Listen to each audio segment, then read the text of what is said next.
service providers. This criminal enterprise resulted in the siphoning of huge sums of public funds into private pockets. In total, we can confirm from our evidence on the docket and from interrogations that a whopping 548,333,542 cedis and 65 pesos. In the 2020-2021 service year, 55,670,584 cedis and 32 pesos was siphoned. In the 2022-2023 service year, this is the one that is more surprising and very shocking, 350,926,977 cedis and 7 pesos were lost. No, 12 pesos was lost to the state. And then for the 2023-2024 service year, 32,881,157 and 7 pesos was lost to the Republic. In total, as I stated, we lost over 548 million Ghana cedis to the criminal enterprise perpetrated by these executives, these directors and staff, as well as the service providers in the marketplace. The criminal enterprise that resulted in the loss of this colossal sum of money to the state involved the creation of ghost names within the NSA payroll system by some directors and staff, which they subsequently exploited to misappropriate state funds for their personal gain. This they did in direct collaboration with vendors and other accomplices. Ladies and gentlemen of the media, our investigations have revealed that prior to the commencement of each new service year, the directors would submit to Parliament for approval a budget figure representing the number of prospective service personnel for that particular service year. Consequently, or consistently, these figures were inflated by huge numbers. During the fiscal year, the directors will write to the Minister of Finance requesting permission to utilize excess funds allocated in the budget of the National Service Authority. Once authorized, the directors will transfer the funds into NSA's project account at the Agricultural Development Bank, and under the pretext of executing projects, will divert the funds into private pockets.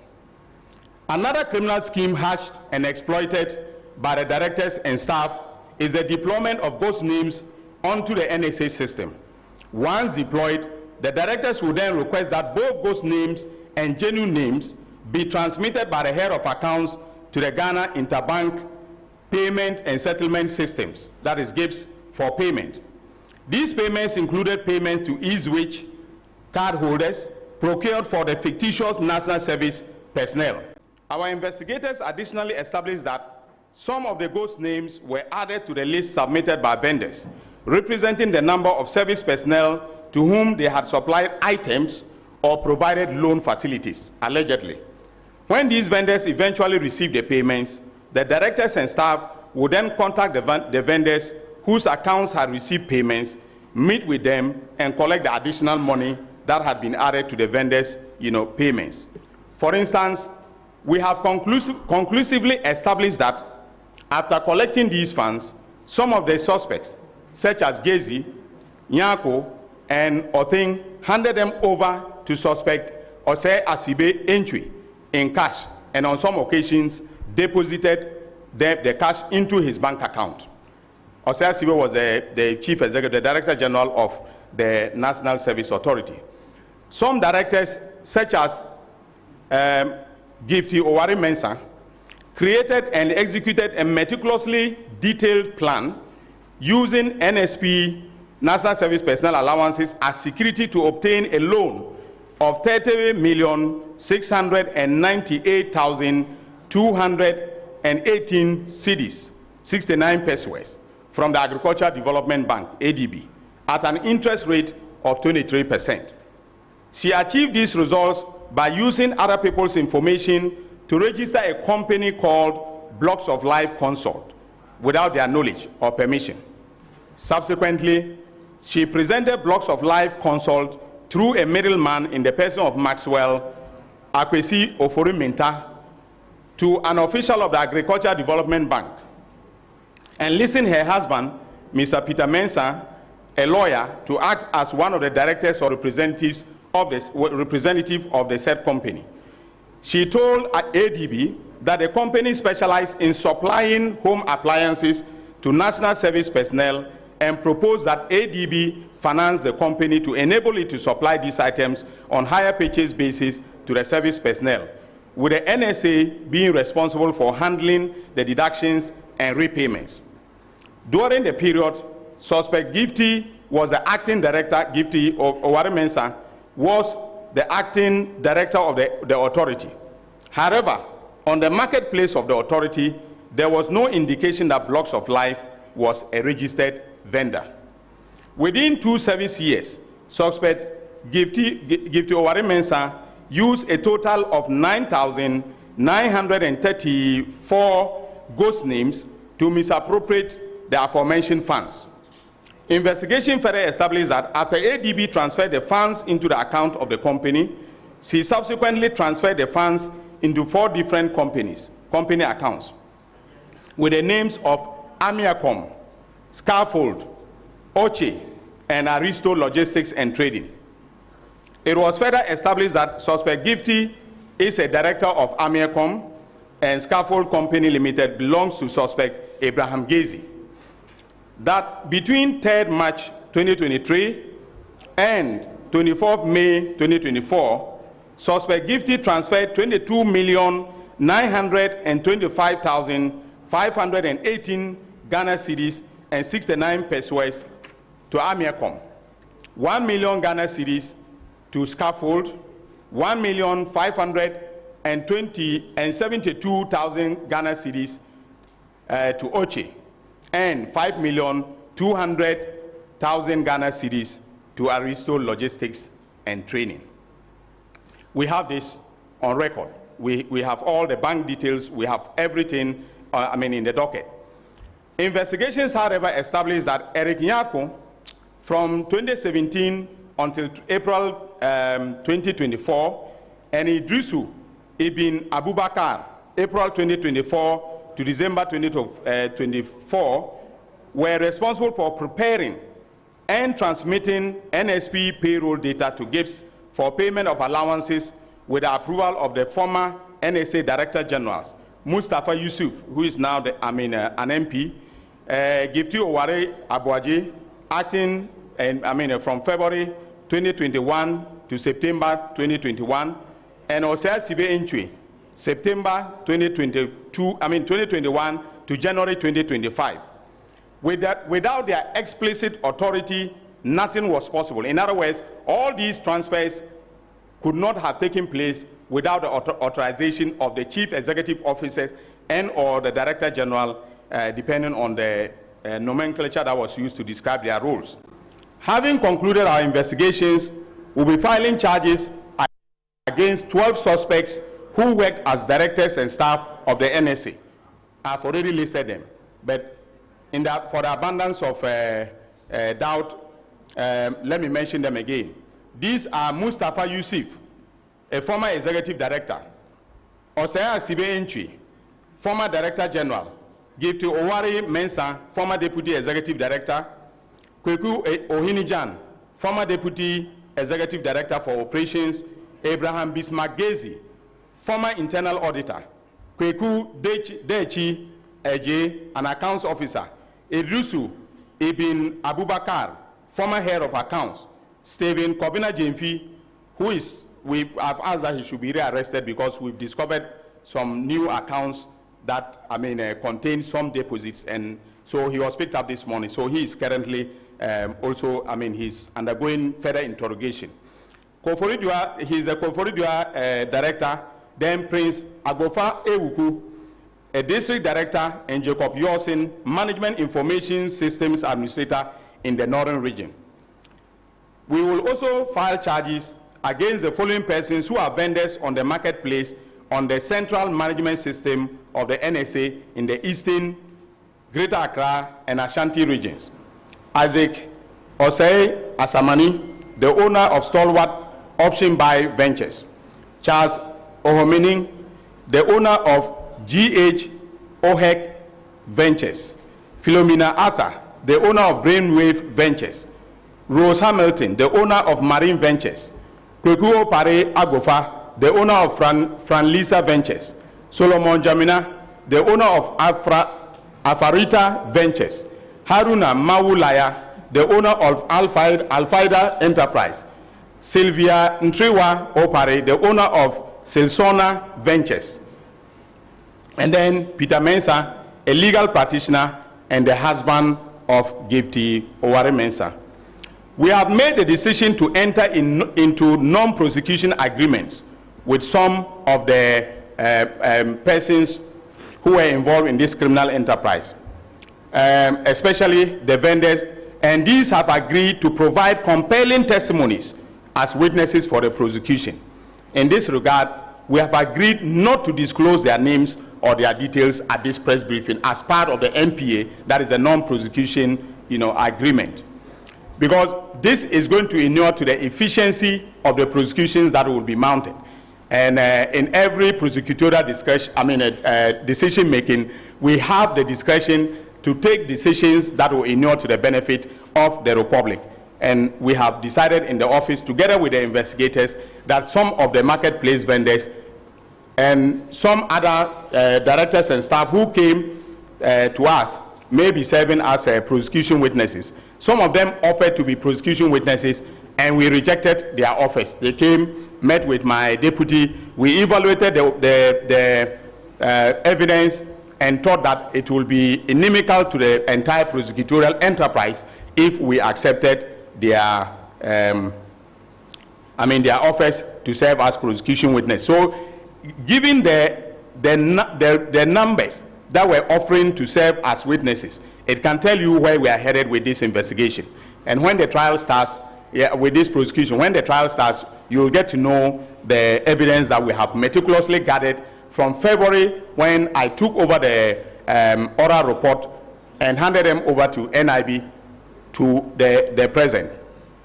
Having provided this factual background, our position is clear that these persons are reasonably suspected to have committed crimes and shall be charged accordingly with the following crimes: stealing, contrary to section 1241 of the Criminal Offences Act 1960, Act 29.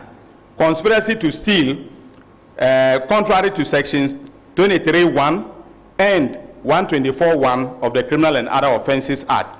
Willfully causing financial loss to the state, contrary to section 179A(3)(a) of the Criminal and Other Offences Act.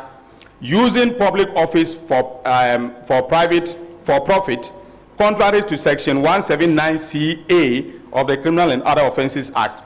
Obtaining public property by false statements, contrary to section 5 of the Public Property Protection Decree 1977, SMCD 140.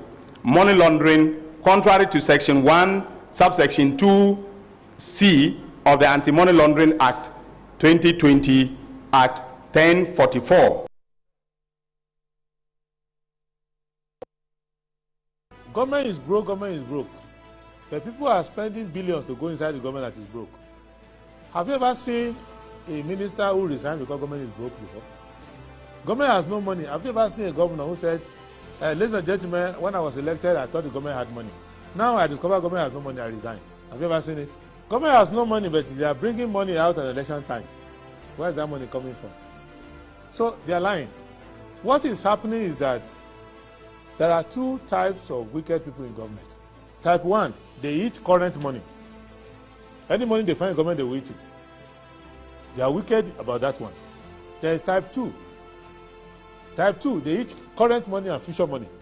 They will say, my term will end next year. When I leave, how will I eat money? Let me borrow money now and borrow money of the future and eat it now.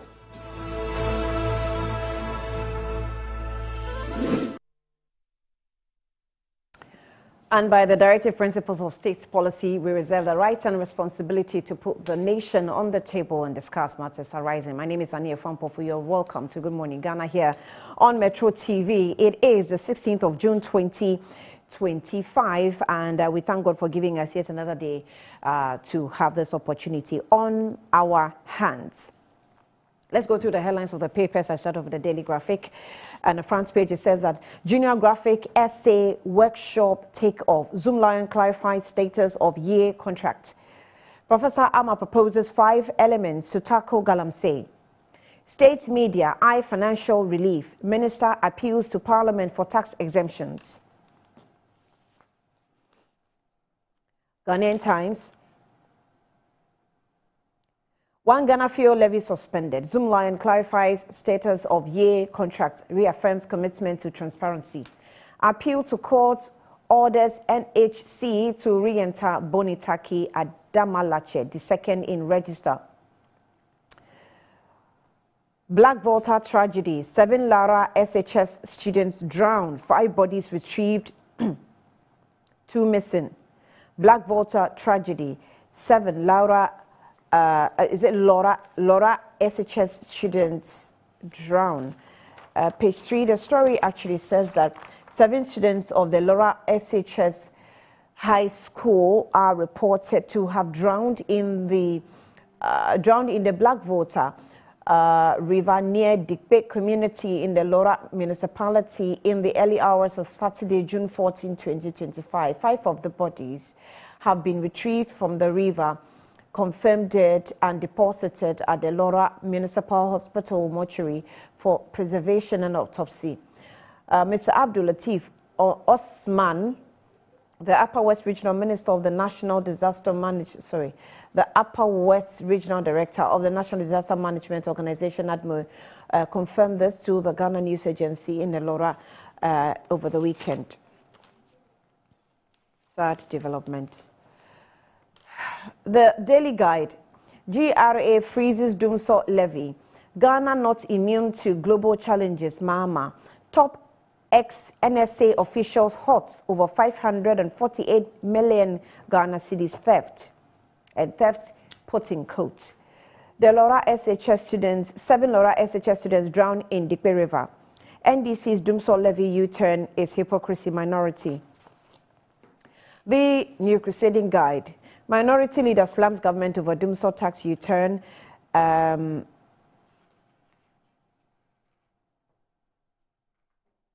Labels it as sign of incompetence. And just for the record, there's nothing like Dumsor levy.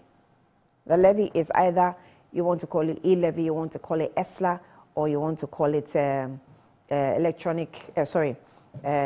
energy levy. It's not Dumsor levy. So newspapers that are capturing that, I prefer, if it's for propaganda purposes, you put it in quotes because it's unofficial. Zoom Lion clarifies status of year contract. Petitions demand dismissal, prosecution of GIFEC boards over alleged fake PhD, that's also here. Oh, I don't know how you're capturing this, but petition demands dismissal, prosecution of GIFEC boards over alleged fake PhD. Now, Tamakro demands restoration of public day as national holiday. NSS scandal. I'm ready to defend myself, Mustafa Yusuf. Encroachment on quarry sites, a national emergency requiring immediate action. The top right corner, CRC announces updated zonal engagement for constitution review in northern Ghana. The Insight newspaper, SMG condemns Israel's aggression against Iran. NPP needs unity, peace, not division. Brian Achampon tells party leadership amidst rising tension. Oral reveals 548 million Ghana cedis lost in NSS scandal. 22 face prosecution. Union of Democratic Socialists blast Israel over unprovoked attack on Iran. Former NPP aspirants lambast candidate Japan over hypocrisy, where apolitical GRNMA clarifies government suspends Dumsor levy, cites, okay, so the informer did the right thing. It puts Dumsor in quotes. Cites global oil price increase. Corruption fights GII urges corruption for GII urges OSP AG collaboration. CHOPS, that's CHOPSS, applauds government as GES extends school selection date. The Inquisitor, sweetheart deal in NSA scandal. Mr. and Mrs. Mensah in trouble. Government postpones D-levy implementation. Okay, so that's another way of capturing it, D-levy. Zoomlion clarifies status of year contract. Chief of Staff swears in new Maslock board to strengthen support for small businesses. The Daily Statesman, Brian Achampo urges constructive discourse in NPP. BOG cautions against operations of 2 unlicensed entities. Dumso levy U-turn shameful retreat. Minority calls for immediate repeal. Government extends Goldfields Damang lease without parliamentary approval. Zoomlion, our year contract reached natural expiration. The Ghanaian publisher, year contract expired. Zoomlion clarifies. Minority slums, Dumsort levy U-turn. KGL NLA partnership best for lottery sector. Israel-Iran conflict, Mahama fears spike in oil prices. The Custodian, Damang Mines agreement requires parliament approval. Minority, Sadden Dumsort levy U-turn shows incompetence. Minority leader fires government. Zoomlion contract expired, not terminated. Just one group clarifies. Israel-Iran conflict cause of D-levy suspension. Energy Minister Mustafa Yusuf denies offense in NSS scandal. And the Business and Financial Times, EcoBank pledges support for government 24-hour economy. GAX has gas overhaul underway as GSE plans specialized fund for SMEs. Zoomlion clarifies status of year contract amidst circulation information. In the news, we have IFC affirms commitment to financial sector. GSA cement producers work to reflect CD gains in pricing. And then in governance, African governance leadership convene in Accra to address challenges. The Economy Times, debt securities in Ghana now to be giving investment ratings. One Ghana city fuel levy is key to Ghana's fiscal recovery, IMF. And then we also have collateral registry framework to be reviewed to conform to changing credit dynamics. And that's it for the headlines this morning. We'll take a break. We'll be back shortly.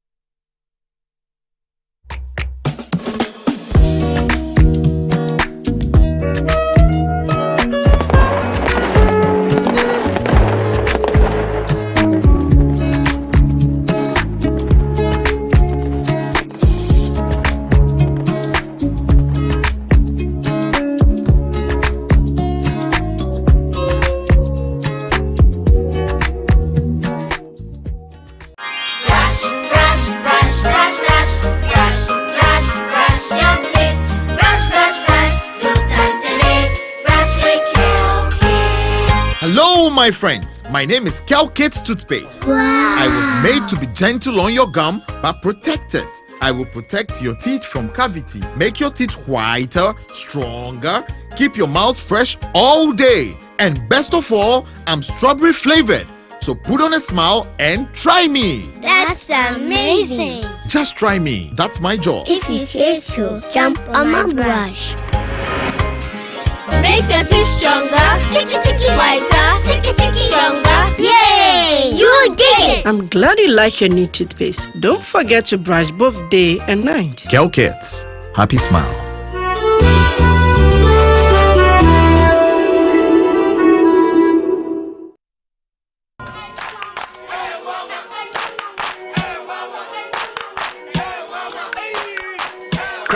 Unemu bua unkohwe Dr. Ban wo ye den wa. Oh, Mr. Yamfan come and me buru wa. Mami bro. Don't ya tell me ko bra. Mumi Yamfan ko Dr. Ban ho. Dr. Ban o ya de. Bra, se ban no mpemu adwuma sasabro slow Dr. Ban o ye. Hey, me kwana meka. Oh no mpemu nimdi ono na ye expect nya zanfo no. O akra any Kumasi no mpemu expect yen kan kire wo.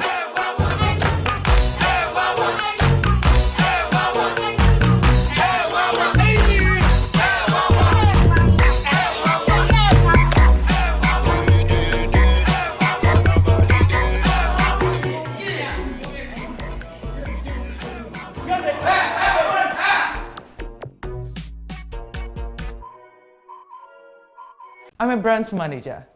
Of course, I accept only quality and affordable printed souvenirs for my promotional campaigns. I'm the head of academic affairs of a very important institution in Ghana.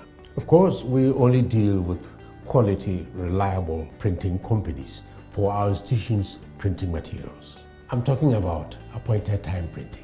Appointed Time Printings. We take pride in our extensive print scope that transform your ideas into captivating visual masterpieces. We delve into the core objectives and vision of each print project. Precision printing is at the heart of our printing process as we meet your tight deadlines. Our rigorous inspection, color verification, and overall printing excellence are assured. 20 years of printing excellence. It's always a pleasure working with you to create a vibrant, dazzling printing experience that gives you a masterpiece. Appointed Time Printing, your world of quality and affordable printing.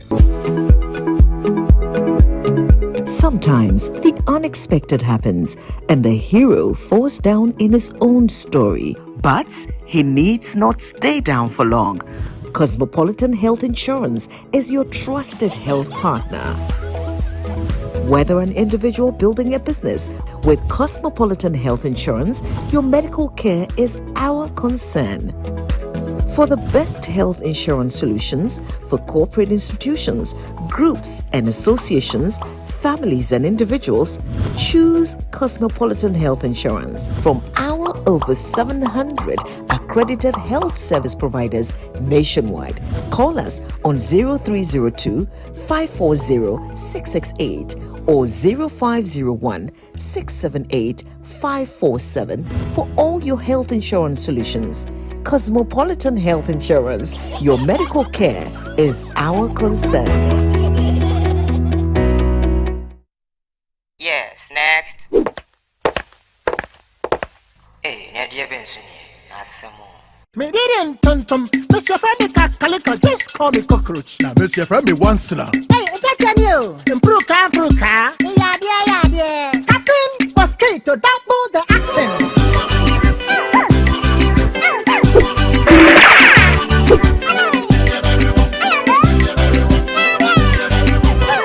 Me did this sasso spray. Mr. Friendly sasso quell. Yeah, go to my sasso.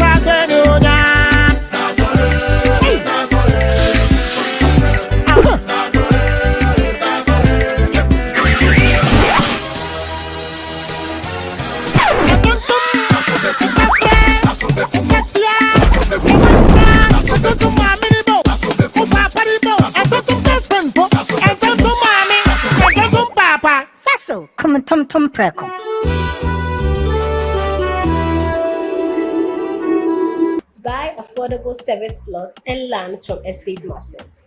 Currently selling our next cottage, located at the newly proposed airport city, with a starting price of 25,000 Ghana cedis.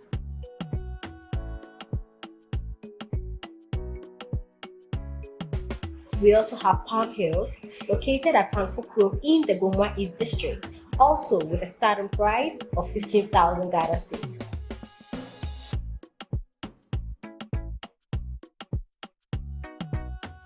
Available also is Coastal Park in Lakpleku, which is a 15-minute drive from the Ningo Senior High School, having a starting price of 55,000 Ghana cedis.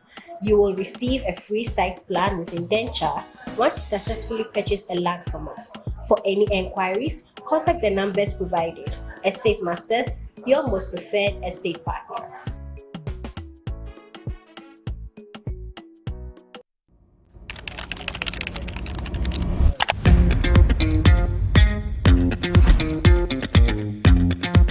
Smart, smooth, interactive, and a built-in Android active panel. Made for modern work and home.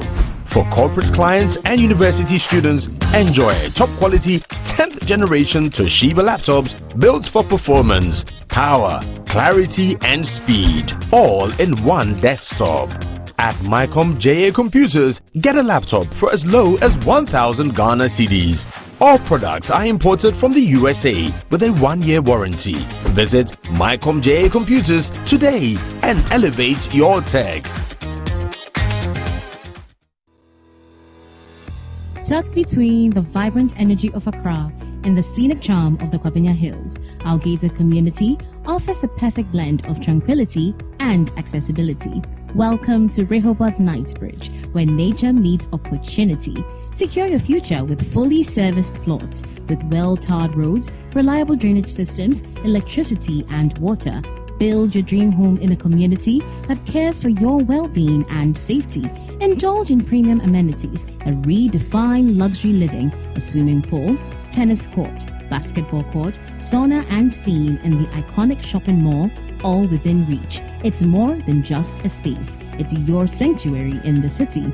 Wake up to mountain views, take a jog under palm-lined paths, and experience the perfect balance of city access and natural beauty. Starting at just 450,000 cedis with flexible payment plans. Visit www.rehobothpropertiesgh.com or call or WhatsApp 024-476-4499 or 020-495-0810. Rehoboth Properties, quality housing for all.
The levy aba. I baby obi a chere de which them obi antiase. One city. Yes, they are to petrol so they are to diesel so ayo wine. Then I walk home. Antiase anything. Me there say many President Mahama.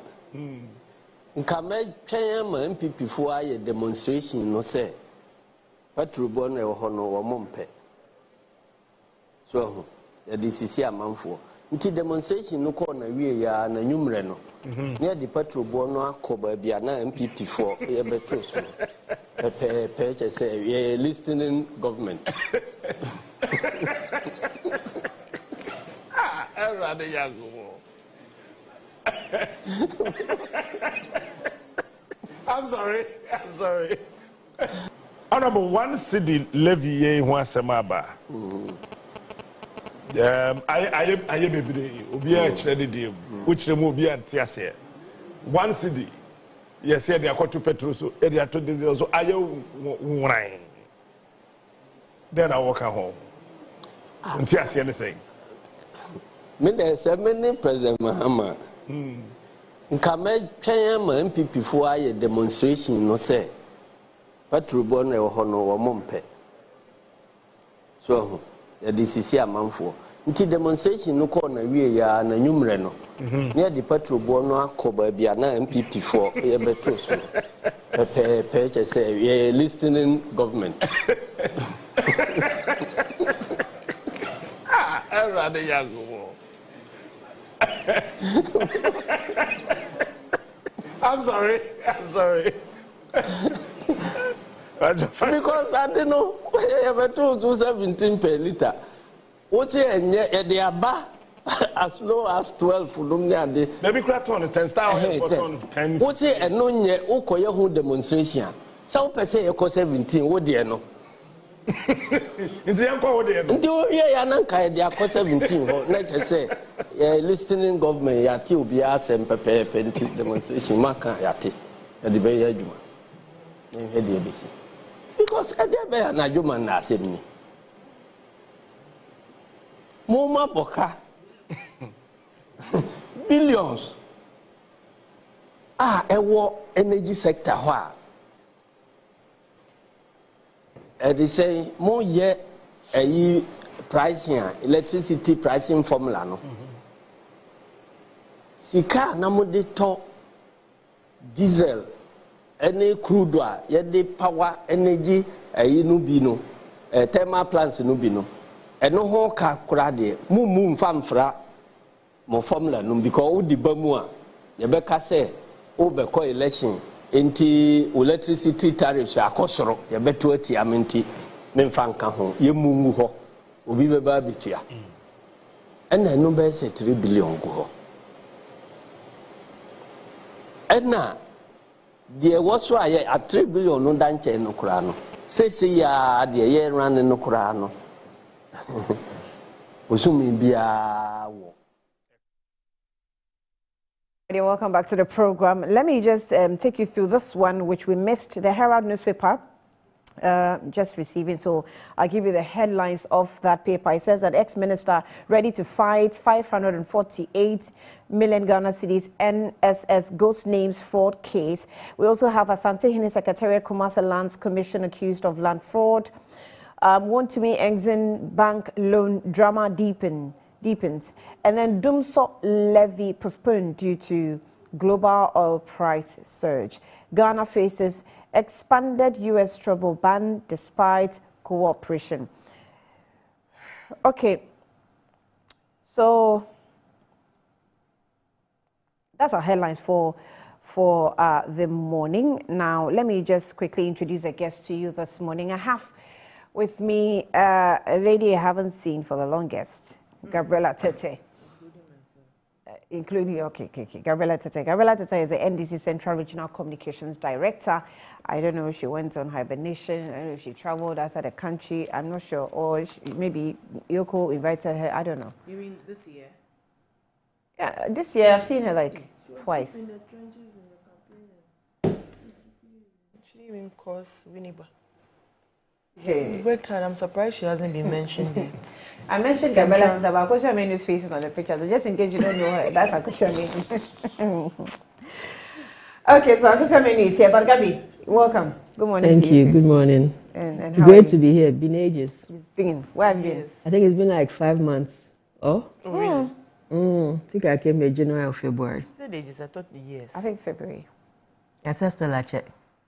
And she done chair some, but I check. Where were you? Where was I? When you see my glow, where do you think I was? I haven't even mentioned that you are glowing. So you went to a cold country. You see yourself that you are glowing. You can see that I'm glowing. A cold country, and you took your skincare I was routine well. Taking a much-deserved break and rest. I think being out there campaigning for 7 years, hitting Akosia and the NPP for a very long time, even takes your toll on even you reference myself. So I needed that break to reorient myself, find my, center and. So after the elections, but you managed to pull me out of hibernation. Sorry. I don't know why you avoided that one. So because I was still, in fact. No, I thought 5 months rest was okay. It was okay. No. When they call me, I'll show up. They haven't called me yet, so when they call me, I'll show up. Until they call me, I'm resting. Don't worry about appointments. Any appointments yet? Are you? Oh, they've sidelined me. Oh, how did they sideline you? But you're working for the party. And that makes two of you, because I'm eager to hear both of you get an appointment. You played amazing. Who's the second? Annie. What about and you too? Because I mean, Annie's if Randy is at Cocoa Board, it's only fair that Annie also gets a position. Since is that your logic? That's it's not logic. It's what? It's fact that What's you the played fact? a fantastic role with this media house, and you deserve it, Annie. Your fact is not necessarily true. Even if you get deputy CEO at Cocoa Board, it might look like conflicts of interest, but there's another area you can go to. Gabi can also get. There are 4 slots for deputy ministers, which hasn't been fielded yet. So I should get deputy at Cocoa Board? No, deputy CEO is fine. But At Gabriella Cocoa can get deputy minister, or she can even be a regional minister after all, because she's been very consistent and committed. That's why everything. I know there's a lot that goes on the other side. And where's Nanekria Avile? Nanekria was also fantastic. I guess she got removed from a WhatsApp platform because she defended me on a certain issue. Defended who, you? Yes, on a platform, another female was insulting me. He said, "Oh, why did you insult schools?" And they removed it. On that note, Annie, why are you insulting another female? It's good to be on your platform. Can we have the first topic for discussion? No, but I know that they don't listen to me for whatever reasons. They are party business. But Gabriella has been a staunch, committed soldier. She's never wavered. Yes, sometimes she would disagree, and that's because of our educational background. Live pure, speak true, right, wrong, follow the king. So sometimes she speaks true when they are telling her to say it's a cow, when it's a guinea fowl. So she deserves it. It's not fair, whatever. Whoever is sitting on her appointment, please lift it immediately. Whatever embargo there is, these are one of the few women who stood for them in the gap in opposition. She deserves it. It's not fair, whatever the reasons are. Even so those are your introductory maths. No, and you as well. Introductory and you as well. Gabi, you have to move on. To Cocoa Board. No, Cocoa Board or MPA as a deputy. You've done so well. You know where to start. Forget it. Forget it. Forget it. That's topic for discussion. Let's move on. Anyway, let me not, go beyond this issue without mentioning, because then we'll find ourselves in trouble. Yesterday was Father's Day. Unfortunately, my father is been called by his maker. So wait, before I even allow you, let me wish my own father, Kojo Ampofo, happy Father's Day. Thank you so much for all that you have done. Mr. Fred Ayuku, happy Father's Day. Thank you so much for all that you have done for me. Reverend Anthony Kujo, that's my spiritual father in church, Calvary Temple, ICGC Calvary Temple, Spintex Hills. Happy Father's Day, and thank you so much also for the spiritual guide, professional guide, life guide, everything guide. Pardon? Political guide. Oh, how? But my pastor. Sister, me pet me. I could see me no show. Today you woke up at a very different part of your. I also have to wish my dad a happy Father's someone Day. Actually yesterday he warned me. Wish Ken Oforiatta as well, my uncle. You've been saying you are a Ken Oforiatta. So. Happy Father's Day. My dad, who's warned me not to post him, he says don't post me on social media. But you've been posting him. Because when I post him, I think I've seen 1 or 2 posts. Yes, people accost him. Oh, I saw Kosi post you, and sometimes even they take selfies, and I don't know them, but it's just social media is quite as a reach. So happy Father's Day to him, and to all the father figures in our lives, political, spiritual. There's a tall list that I would love to mention, but happy Father's Day to them. Yeah. Usually they say Father's Day goes unnoticed. Yeah. We don't celebrate it as much as Mother's Day, but we know why. You know why? We know why the mothers get all the love. And the fathers don't Me, get I'm an as orphan. much. I have no mother, I have no father. I was just That's why you need an appointment. It's not fair that because she's an orphan, she's not being given an appointment. So, but you have to. Who's your godfather? General. Godfather. General Mosquito. General Mosquito, please. On my knees. On my knees. Stop. Let's make progress. Happy Father's Day to all the men who are holding their families down. Yes. Every father is my father. Who?